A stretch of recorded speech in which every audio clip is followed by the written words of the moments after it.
हे guys, जय Mahakal. Welcome to your channel MP Aaram. आशा करती हूँ कि आप सभी स्वस्थ होंगे, निरंतर अपने एग्जाम की तैयारी कर रहे होंगे। पीएससी का प्री जल्दी ही होने वाला है, टाइम कम है, तो हमने टेस्ट सीरीज़ को स्टार्ट कर दिया है, जिसमें आज हम पढ़ेंगे टेस्ट नंबर 7 यूनिट 3 से होगा, और मध्य प्रदेश की ज्योग्राफी हम इसमें पढ़ने वाले हैं। यदि आप हमारे चैनल पर नए हैं, अभी तक चैनल सब्सक्राइब नहीं किया है, तो पहले गाइस चैनल सब्सक्राइब कीजिए, वीडियो को लाइक कीजिए, कमेंट कीजिए, अपने प्यारे प्यारे फ्रेंड्स के साथ शेयर कीजिए। चलिए स्टार्ट करते हैं। मध्य प्रदेश को कितने वन वृत्तों में विभाजित किया गया है? तो मध्य प्रदेश को 16 वन वृत्त में विभाजित किया गया है। निम्नलिखित में से सही कूट का चयन कीजिए। मध्य प्रदेश में ब्रेडी प्रजाति के बारहसिंगा केवल कान्हा किससे राष्ट्रीय उद्यान में पाए जाते हैं? तो ये सही है। फिर आते हैं सेकंड, कान्हा किसी राष्ट्रीय उद्यान में पार्क इंटर प्रिवेंशन योजना लागू है? तो ऑप्शन दूसरा भी सही है। निम्नलिखित में से कोई नहीं है। संकुल समिति किस विवाद से संबंधित है? संकुल समिति विवाद संबंधित है नर्मदा नदी विवाद से। नर्मदा नदी विवाद। नर्मदा नदी को जीवित नदी का दर्जा किस वर्ष दिया गया था? नर्मदा नदी को जीवित नदी का दर्जा 2017 में दिया गया है। निम्नलिखित में से कौन सी नदी नर्मदा में बाईं ओर से नहीं मिलती? तो ऐसी कौन सी नदी है जो कि बाईं ओर से नहीं मिलती? तो बरनार, गंजाल और देनवा बाएं से मिलती है, लेकिन तिंदोली यह बाएं ओर से नहीं मिलती। किस पठार में सहरिया जनजाति का अधिवास है? तो किस जनजाति है, किस पहाड़ पर सहरी जनजाति पाई जाती है? तो मध्य भारत के पठार पर सहरिया जनजाति पाई जाती है। निम्नलिखित में से कौन सी नदी ताप्ती नदी की सहायक नहीं है? तो ताप्ती नदी की सहायक है पूर्णा, शिवा और गिरना, लेकिन गोपद ताप्ती नदी की सहायक नहीं है। बाणभट्ट ने कादम्बरी में कालिदास ने मेघदूतम में किस नदी का वर्णन किया है? तो बाणभट्ट ने कादम्बरी में और कालिदास जी ने मेघदूतम में बेतवा नदी का वर्णन किया है। बेतवा नदी का वर्णन किया है। पेंच राष्ट्रीय उद्यान किस पठार पर स्थित है? तो पेंच राष्ट्रीय उद्यान है सतपुड़ा मैकल पठार पर स्थित। आष्टा शहर किस नदी के तट पर स्थित है? तो आष्टा शहर पार्वती नदी के तट पर स्थित है। बीहड़ और बेलन किसकी सहायक नदी है? तो बीहड़ और बेलन नदी टोंस नदी के सहायक है। बीहड़ और बेलन टोंस नदी की सहायक नदी है। निम्नलिखित में कौन सुमेलित नहीं है? बघेलखंड का पठार 7% पर, बघेलखंड का पठार 7% पर, रीवा पन्ना का पठार 10.37% पर, रीवा पन्ना का पठार 10.37% पर, बुंदेलखंड का पठार 7.7% पर, बुंदेलखंड का पठार 7.7% पर, सतपुड़ा मैकल श्रेणी 26 पर निकला, तो डी गलत है। निम्नलिखित में से कौन सा सुमेलित नहीं है? सिगार चोटी 881 मीटर पर पाई जाती है। सिगार 881 मीटर पर। जनावा पहाड़ी 854 पर पाई जाती है। 854 पर। धनजारी यह 810 मीटर पर स्थित है। 810 मीटर पर है धनजारी। सिद्ध बाबा चोटी 1172 मीटर पर स्थित है। 1172 मीटर पर स्थित है सिद्ध बाबा। सभी सुमेलित हैं। मालवा के पठार का विस्तार मध्य प्रदेश के कितने प्रतिशत भाग पर है? तो मालवा का पठार 28.6% पर फैला हुआ है। मालवा का पठार 28.6% पर फैला हुआ है। निम्नलिखित में से किस जिले से कर्क रेखा नहीं गुजरती? उज्जैन, विदिशा, उमरिया से गुजरती है, लेकिन सीधी से नहीं गुजरती। निम्न में से किस जिले में उष्णकटिबंधीय सदाबहार सवाना जलवायु देखने को मिलती है? तो मध्य प्रदेश का ऐसा कौन सा क्षेत्र है जहाँ पर उष्णकटिबंधीय सवाना जलवायु नहीं मिलती? झाबुआ में, बड़वानी, बुरहानपुर में मिलती है, बैतूल में नहीं मिलती। सूर्य दक्षिणायन होने लगता है, तो जो सूर्य है वह दक्षिणायन कब होता है? 21 सितंबर के पश्चात। 21 सितंबर के पश्चात। मध्य प्रदेश की पहली अत्याधुनिक वेधशाला कहाँ पर है? तो मध्य प्रदेश की अत्याधुनिक वेधशाला है उज्जैन में। राज्य में भारत मौसम विभाग का एकमात्र कार्यालय कहाँ है? तो राज्य में भारत सरकार का भारत मौसम विभाग का एकमात्र कार्यालय है इंदौर में। मध्य प्रदेश में न्यूनतम तापमान वाला स्थान कौन सा है? तो है शिवपुरी। मध्य प्रदेश में न्यूनतम तापमान वाला स्थान है शिवपुरी। निम्नलिखित कथनों पर विचार कीजिए। मध्य प्रदेश में सर्वाधिक मैग्नीज छिंदवाड़ा में पाया जाता है। तो मध्य प्रदेश में सबसे ज़्यादा मैग्नीज कहाँ पर पाया जाता है? छिंदवाड़ा में।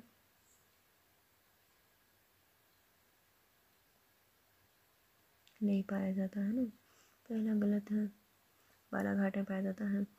मध्य प्रदेश में बॉक्साइट का सबसे अधिक उत्पादन बालाघाट में होता है। तो बॉक्साइट का उत्पादन कहाँ होता है? बालाघाट में, जो कि एक असत्य है और दूसरा सत्य है। बॉक्साइट बालाघाट में और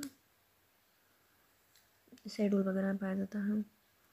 हिंडाल्को एल्यूमिनियम संयंत्र का बॉक्साइट की आपूर्ति मध्य प्रदेश का कौन सा जिला करता है? तो जो हिंडाल्को है एल्यूमिनियम संयंत्र, उसके लिए बॉक्साइट की आपूर्ति की जाती है अनूपपुर जिले से। कोरंडम क्या है? तो कोरंडम एल्यूमिनियम का ऑक्साइड है। कोरंडम क्या है? एल्यूमिनियम का ऑक्साइड। सबसे उत्कृष्ट कोटि का लौह अयस्क कौन सा है? सबसे उत्कृष्ट कोटि का लौह अयस्क है मैग्नीटाइट। भारत का कौन सा लौह अयस्क सर्वाधिक मात्रा में पाया जाता है? तो ऐसा कौन सा ऑक्साइड है, लोहे का ऑक्साइड है, जो कि सबसे अधिक मात्रा में पाया जाता है? हेमेटाइट ऑक्साइड, लोहे का ऑक्साइड है जो कि सबसे अधिक मात्रा में पाया जाता है। मध्य प्रदेश का सबसे ऊंचा जलप्रपात कौन सा है? तो मध्य प्रदेश का सबसे ऊंचा जलप्रपात है चचई जलप्रपात। कौन सा? चचई जलप्रपात। भिलाई सीमेंट संयंत्र को डोलोमाइट की आपूर्ति कहाँ से होती है? तो भिलाई सीमेंट संयंत्र को डोलोमाइट की आपूर्ति होती है झाबुआ से। रामखेरिया खदान में कौन सा खनिज प्राप्त होता है? रामखेरिया खदान से प्राप्त होता है हीरा। मध्य प्रदेश खनिज विकास निगम की स्थापना कब हुई थी? मध्य प्रदेश खनिज विकास निगम की स्थापना 19 जनवरी को हुई। 19 जनवरी 1962 को मध्य प्रदेश खनिज विकास निगम की स्थापना हुई थी। मध्य प्रदेश में सड़क वर्ष किस वर्ष को घोषित किया गया है? तो मध्य प्रदेश में सड़क वर्ष 2005 को घोषित किया गया है।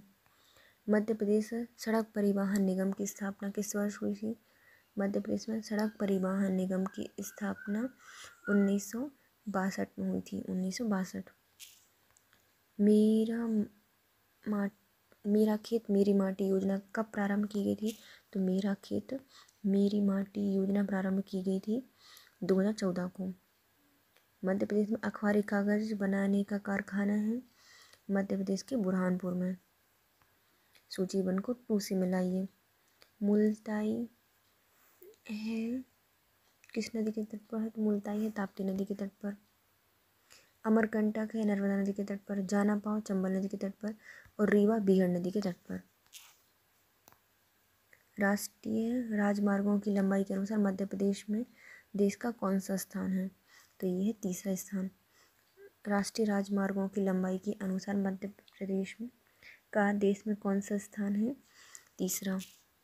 मध्य प्रदेश से गुजरने वाला सबसे छोटा राजमार्ग मध्य प्रदेश के किस जिले से होकर गुजरता है? तो मध्य प्रदेश का सबसे छोटा राजमार्ग किस जिले से होकर गुजरता है? तो ये है हमारा छतरपुर। छतरपुर से होकर गुजरता है। कौन सी नदी होशंगाबाद जिले से होकर प्रवाहित नहीं होती? तो कौन सी नदी है जो कि होशंगाबाद जिले से प्रवाहित नहीं होती? बेतवा। तवा होती है, नर्मदा होती है और देनवा। सॉफ्टवेयर कंपनी इन्फोसिस का सुपर कॉरिडोर निर्माणाधीन है, कहाँ पे बन रहा है? तो ये बनाया जा रहा है इंदौर में। सॉफ्टवेयर कंपनी इन्फोसिस का सुपर कॉरिडोर निर्माणाधीन है इंदौर में। मध्य प्रदेश में सर्वाधिक क्षेत्र में पाई जाने वाली मृदा कौन सी है? तो मध्य प्रदेश में सबसे ज़्यादा पाई जाती है हमारी काली मृदा। प्रधानमंत्री ग्रामीण सड़क योजना किस वर्ष प्रारंभ की गई थी? 2012-13 में प्रधानमंत्री ग्रामीण सड़क योजना प्रारंभ की गई थी 2012-13 में। मध्य प्रदेश में निम्नलिखित में से कौन सा शुष्क पत्तन नहीं है? तो ऐसा कौन सी जगह है जो कि शुष्क पत्तन में नहीं आती? तो ये है हमारी भिंड। शुष्क पत्तन नहीं है बल्कि धार, इंदौर और मालनपुर है। कपास की खेती के लिए प्रमुख उपयुक्त भूमि कौन सी है? तो काली मृदा कपास की खेती के लिए प्रमुख है। मध्य प्रदेश में राज्य कृषक आयोग का गठन कब किया गया था? तो मध्य प्रदेश में राज्य कृषक आयोग का गठन 2006 में किया गया था। राज्य कृषक आयोग का गठन 2006 में किया गया था। मध्य प्रदेश में दूसरी सर्वाधिक भाग पर बोई जाने वाली फसल कौन सी है? तो दूसरी सबसे ज़्यादा भाग में बोई जाने वाली फसल का नाम है ज्वार। ज्वार। फसलों के आधार पर मध्य प्रदेश को कितने कृषि क्षेत्र में विभाजित किया जाता है? तो फसलों के आधार पर मध्य प्रदेश को मुख्यतः 5 कृषि क्षेत्रों में विभाजित किया जाता है। 5। भारतीय वन प्रबंधन संस्थान कहाँ पे है? तो भारतीय वन प्रबंधन संस्थान है भोपाल में। भारतीय वन प्रबंधन संस्थान भोपाल में है। सूची 1 और 2 से सम्मिलित कीजिए। मध्य प्रदेश का सबसे बड़ा राष्ट्रीय उद्यान कौन सा है? कान्हा किसली राष्ट्रीय उद्यान। मध्य प्रदेश का सबसे छोटा राष्ट्रीय उद्यान है जीवाश्म राष्ट्रीय उद्यान। मध्य प्रदेश का सबसे बड़ा राष्ट्रीय अभ्यारण्य कौन सा है? तो सबसे बड़ा राष्ट्रीय अभ्यारण्य नौरादेही। और सबसे छोटा राष्ट्रीय अभ्यारण्य है रालामंडल इंदौर में। मध्य प्रदेश में टंगस्टन किस स्थान में पाया जाता है? होशंगाबाद में। मध्य प्रदेश में कृषि भू जोतों का औसत आकार कितना है? तो मध्य प्रदेश में जो कृषि भू जोत हैं उनमें उसका आकार कितना है? तो इसका आकार है 178 हेक्टेयर। 178 हेक्टेयर। अंतर्राष्ट्रीय गेहूं और मक्का शोध केंद्र खमरिया जबलपुर की स्थापना कब की गई थी? तो इसकी स्थापना की गई थी 2011 में। अंतर्राष्ट्रीय गेहूं मक्का शोध केंद्र खमरिया जबलपुर में स्थित है और इसकी स्थापना 2011 में की गई थी। अनाज की रानी के नाम से किसे जाना जाता है? तो अनाज की रानी के नाम से जाना जाता है मक्का को। एशिया का सबसे बड़ा दलहन शोध एवं तकनीकी प्रसार केंद्र कहाँ पर स्थित है? तो एशिया का सबसे बड़ा दलहन शोध और तकनीकी प्रसार केंद्र स्थित है सीहोर में।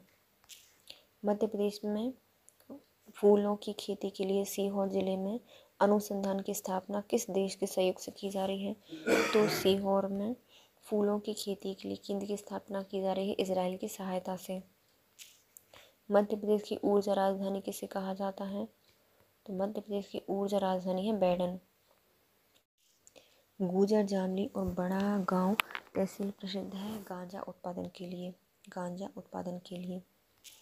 फलों के उत्पादन में मध्य प्रदेश का कौन सा स्थान है? तो फलों के उत्पादन में मध्य प्रदेश का स्थान है 6वां। मध्य प्रदेश का दूसरा तितली पार्क कहाँ पर स्थापित किया गया है? तो मध्य प्रदेश का दूसरा तितली पार्क इंदौर में स्थापित किया जाएगा। मध्य प्रदेश में एग्रो प्लास्टिक पार्क कहाँ पर है? तो मध्य प्रदेश में एग्रो प्लास्टिक पार्क है अशोकनगर में। मध्य प्रदेश का पहला बांस पार्क कहाँ पर स्थापित किया जा रहा है? तो मध्य प्रदेश का पहला बांस पार्क स्थापित किया जा रहा है इंदौर में। कहाँ पर स्थापित किया जाएगा? इंदौर में। लाडली लक्ष्मी योजना कब प्रारंभ की गई थी? लाडली लक्ष्मी योजना प्रारंभ की गई थी 2006 में। न्यूनतम शुद्ध कृषि भूमि वाला जिला कौन सा है? तो न्यूनतम शुद्ध कृषि भूमि वाला जिला है उज्जैन। सबसे कम शुद्ध कृषि भूमि क्षेत्र है उज्जैन। राष्ट्रीय गौवंश पशु प्रजनन परियोजना मध्य प्रदेश के किस वर्ष से संचालित की जा रही है? तो राष्ट्रीय गौवंश पशु प्रजनन परियोजना मध्य प्रदेश में प्रारंभ की जा रही है। यह चलाई जा रही है कब से? 1999 से। 1999 से। गौवंश की सर्वाधिक नस्ल माना जाता है तो गौवंश की सर्वोत्तम जो नस्ल है वो कौन सी है? वो है हमारी गावलाव गाय। गावलाव गाय सबसे अच्छी नस्ल है। कुक्कुट पालन मध्य प्रदेश शासन किस वर्ष के अंतर्गत आता है? तो जो कुक्कुट पालन है वह मध्य प्रदेश शासन के अंतर्गत किस विभाग के अंतर्गत आता है? तो इसका संबंध है पशुपालन विभाग से। पशुपालन विभाग से आता है। मध्य प्रदेश में ऑपरेशन फ्लड कार्यक्रम कब प्रारंभ किया गया? तो मध्य प्रदेश में जो ऑपरेशन फ्लड है उसकी शुरुआत 1980 में की गई थी। इंदिरा गांधी सागर परियोजना से कितनी विद्युत उत्पादन किया जाता है? तो इंदिरा सागर विद्युत परियोजना से 1000 मेगावाट विद्युत उत्पादन किया जाता है। बरगी अपवर्तन परियोजना से निम्नलिखित में से कौन सा जिला लाभान्वित नहीं होता? जो बरगी अपवर्तन परियोजना है इससे कौन सा जिला लाभान्वित नहीं होता? तो सतना, कटनी, जबलपुर और मंडला होते हैं। बरना परियोजना किस अंतर्राष्ट्रीय संगठन के सहयोग से निर्मित की गई थी? तो बरना परियोजना विश्व बैंक के सहयोग से प्रारंभ की गई थी। भगवंत सागर परियोजना किस नदी पर निर्मित है? तो भगवंत सागर परियोजना का संबंध है सुक्ता नदी से। सुक्ता नदी से भगवंत सागर परियोजना बनाई गई थी। कुड़वा बांध कहाँ पर स्थित है? तो कुड़वा बांध का संबंध है बालाघाट से। कुड़वा बांध बालाघाट से संबंधित है। राष्ट्रीय सोयाबीन अनुसंधान केंद्र कहाँ पर है? राष्ट्रीय सोयाबीन अनुसंधान केंद्र है इंदौर में। विश्व का दूसरा सबसे बड़ा मिट्टी का बांध कहाँ पर है? तो मध्य प्रदेश में। कहाँ विश्व का दूसरा सबसे बड़ा मिट्टी का बांध स्थित है? तो ये है हमारा संजय सरोवर बांध, मिट्टी का दूसरा सबसे बड़ा बांध। निम्नलिखित में कौन सा सुमेलित नहीं है? पहले आता है नीमखेड़ा, रायसेन में है। नीमखेड़ा कहाँ पे है? रायसेन में है। मकोड़िया, मकोड़िया ये विदिशा में है। बरारी बांध यह रायसेन में है। बराबरी करते हैं रायसेन में। मकोड़िया विदिशा में और नीमखेड़ा रायसेन में। माही नदी का किस नदी के साथ जोड़ने के प्रस्ताव को वर्ष 2017 में मंजूरी मिल गई है? तो माही नदी को जोड़ा जाएगा नर्मदा नदी से। माही नदी को नर्मदा नदी से जोड़ने की परियोजना को 2017 मंजूरी मिल गई है। भीला बांध कहाँ पर स्थित है? तो भीला बांध का संबंध है सागर से। बरुआ सागर जलाशय कहाँ पर है? बरुआ सागर जलाशय का संबंध है बेतवा से। मध्य प्रदेश में प्रथम चीनी मिल की स्थापना कब हुई थी? तो मध्य प्रदेश में पहली चीनी मिल स्थापित की गई थी 1934 में। निम्नलिखित में कौन सा सम्मिलित नहीं है? पहली आती है भोपाल शुगर मिल, सीहोर में स्थित है, ये सही है। फिर आती है हमारी बरलाई मिल, शुगर मिल देवास में। सेठ गोविंदास मिल उज्जैन में, तो ये सही है। जीवाजी शुगर मिल नीमच में नहीं है। मध्य प्रदेश में सूती वस्त्र उद्योग की पहली सफल मिल कहाँ पर स्थापित की गई थी? तो इसको स्थापित किया गया था इंदौर में। पहली बुरहानपुर में लगाई गई थी लेकिन सफल मिल है इंदौर में। रेशम की मंडी कहाँ पर स्थित है? तो रेशम की मंडी है हमारी पचमढ़ी में। रेशम की मंडी पचमढ़ी में। मध्य प्रदेश का लखनऊ सिवनी को क्यों कहा जाता है? क्योंकि वहाँ पर होता है इरी रेशम के उत्पादन के कारण। सिवनी को मध्य प्रदेश का लखनऊ कहा जाता है इरी रेशम के उत्पादन के कारण। मध्य प्रदेश में वनस्पति घी का सबसे बड़ा कारखाना कहाँ पर है? तो मध्य प्रदेश में वनस्पति घी का सबसे बड़ा कारखाना है विदिशा में। मध्य प्रदेश में निजी क्षेत्र का मेगा फूड पार्क कहाँ पर है? तो मध्य प्रदेश में निजी क्षेत्र का मेगा फूड पार्क स्थापित किया गया है देवास में। देश का सबसे बड़ा सहकारी सोयाबीन कारखाना कहाँ पर है? तो देश का सबसे बड़ा सहकारी सोयाबीन कारखाना है सिवनी में। मध्य प्रदेश का कौन सा कथन है जो कि असत्य है? तो मध्य प्रदेश में देश के कुल सोयाबीन का लगभग 51.3% का उत्पादन मध्य प्रदेश में किया जाता है। सोयाबीन से तेल निकालने का कारखाना सिवनी में स्थापित है। सोयाबीन से बिस्किट बनाने का कारखाना भोपाल में है। अब आता है कौन सा सम्मिलित नहीं है? तो एशिया का सबसे बड़ा सोयाबीन का कारखाना इंदौर में है, ये गलत है।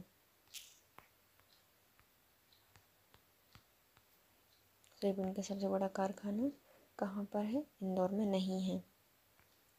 स्ट्रॉ वुड मिल कहाँ पर स्थापित की गई है? तो जो स्ट्रॉ वुड मिल है यह शाजापुर में स्थापित की गई है।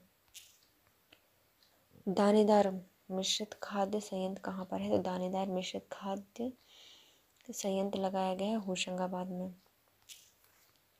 हीरामल सूती वस्त्र मिल कहाँ पर है? तो हीरामल सूती वस्त्र मिल का संबंध है उज्जैन से। जवाहरलाल नेहरू कृषि विश्वविद्यालय का संबंध किससे है? तो मध्य प्रदेश में जवाहरलाल नेहरू कृषि विश्वविद्यालय का संबंध जबलपुर से। घगोरी और पिपरिया में खाद्य प्रसंस्करण खाद्य उद्योग स्थापित किए गए हैं। इनका संबंध है होशंगाबाद से। घगोरी और पिपरिया में खाद्य प्रसंस्करण उद्योग स्थापित किए गए हैं होशंगाबाद में। राज्य लघु वनोपज व्यापार और विकास सहकारी संघ गठित किया गया था 1984 में। राज्य लघु वनोपज व्यापार और विकास सहकारी संघ का गठन किया गया था 1984 में। मध्य प्रदेश के संदर्भ में साल वृक्ष से संबंधित कौन सा कथन असत्य है? तो साल वृक्ष से संबंधित कौन सा कथन असत्य है? पहला आता है मध्य प्रदेश में देश का सबसे ज़्यादा साल वृक्ष पाए जाते हैं। तो सही है, मध्य प्रदेश में देश के सबसे ज़्यादा साल पाए जाते हैं। देश में अधिकांश लाल पीले मृदा क्षेत्र मंडला डिंडोरी होशंगाबाद जिले में पाई जाती है। तो मध्य प्रदेश में सबसे ज़्यादा लाल पीली मृदा मंडला डिंडोरी होशंगाबाद जिले में पाई जाती है। साल वृक्ष बोरार नामक कीट के कारण नष्ट हो जाते हैं। तो जो साल वृक्ष है वह बोरार नामक कीट के कारण नष्ट हो जाते हैं। तो इनमें से कोई भी असत्य नहीं है, सभी सही है। मध्य प्रदेश और राजस्थान की संयुक्त परियोजना कौन सी है? तो मध्य प्रदेश और राजस्थान की संयुक्त परियोजना कौन सी नहीं है? तो जवाहर सागर परियोजना है, राणा प्रताप सागर है, गांधी सागर है, लेकिन तवा परियोजना मध्य प्रदेश और राजस्थान की संयुक्त परियोजना नहीं है। प्रदेश का बांस उत्पादन बिक्री की प्रथम सरकारी शोरूम कहाँ पर खोली गई है? तो इसको स्थापित किया गया है इंदौर में। मध्य प्रदेश का बांस उत्पादन बिक्री का प्रथम सरकारी शोरूम इंदौर में खोला गया है। दीनदयाल वनांचल सेवा का प्रारंभ कब किया गया था? दीनदयाल वनांचल सेवा का प्रारंभ किया गया है 2016 में। 2016 में इसको स्टार्ट किया गया था। चरण पादुका योजना का प्रारंभ किस जिले से किया गया था? चरण पादुका योजना का प्रारंभ सिंगरौली जिले से किया गया था। एकलव्य शिक्षा विकास योजना किस वर्ष से प्रारंभ की गई है? तो एकलव्य शिक्षा विकास योजना का प्रारंभ किया गया था 2010 से। 2010 से इसको प्रारंभ किया गया था। सरदार सरोवर परियोजना को आधुनिक भारत की द्वितीय तीर्थ स्थल किसके द्वारा कहा गया है? तो ये कहा गया था नेहरू जी के द्वारा। सरदार सरोवर परियोजना को आधुनिक भारत की द्वितीय तीर्थ स्थल घोषित किया था पंडित जवाहरलाल नेहरू के द्वारा। मध्य प्रदेश राज्य बांस मिशन का प्रारंभ किया गया था। मध्य प्रदेश में राज्य बांस मिशन प्रारंभ किया गया था 2013 में।